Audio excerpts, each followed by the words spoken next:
Salibonani, welcome to the city I live in. Today I'm taking you to a place I called home for 4 years, and I'd like to take you back in time with me. The decisive victory of the BSAC in the successive Matebele Wars of 1893 to 1894 and 1896 to 1897 meant freedom for slaves from modern-day Zambia and other weaker tribes. Among those that gained their liberty from this rather blood-costing expedition were a young man, Mayenza, and his mother. Mayenza was born in the year 1881. Thereafter, Mayenza grew up, and he, with his mother, were taken as slaves by the Matebele people.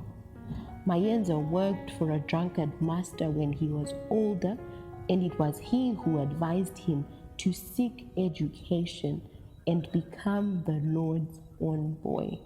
He diligently hearkened to this advice, and that's how he found himself at Solusi. A diligent worker, ardent student, he distinguished himself as a zealous laborer for God. In 1901, December the 1st, he was the first fruit of the missionary labors to be baptized. The missionaries had come to Zimbabwe in 1894 and had waited so long to witness this day. 12 of the other candidates for baptism fled when they witnessed Mayenza being immersed underwater, for they assumed the missionaries wanted to drown him. He thereafter related to them how the baptism went, and they were later baptized.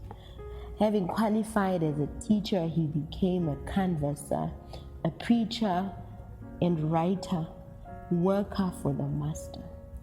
Imprisonment, financial constraints, and sometimes limited support from the church and his immediate family did not discourage him, at least in the early years of his life.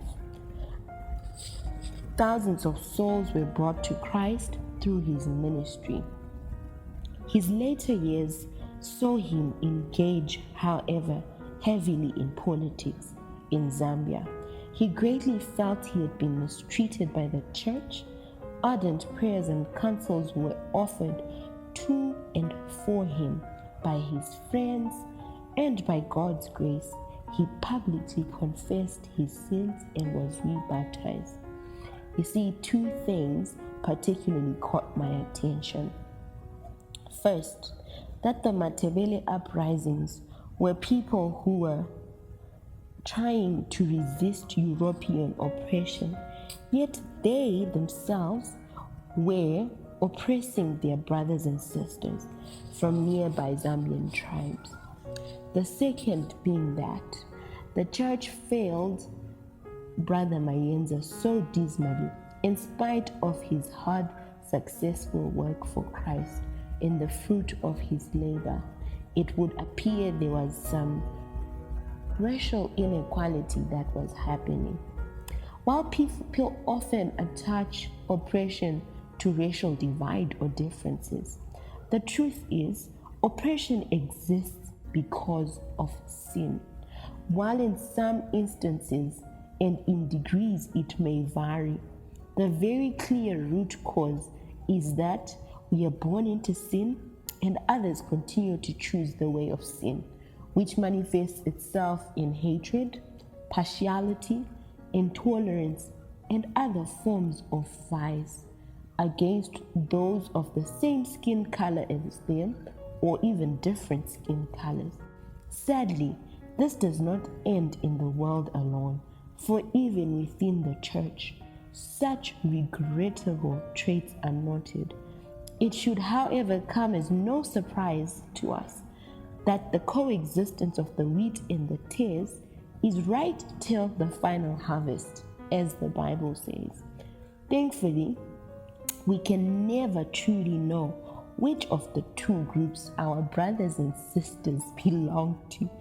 right until the harvest.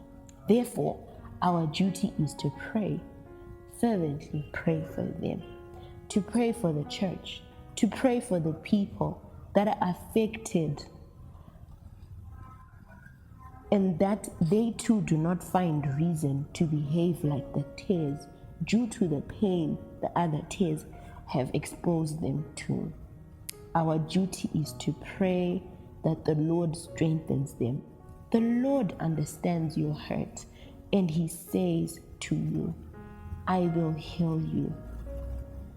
This is such a wonderful promise. What is most important is that you should just hold on to Him and keep your relationship with Him growing strong.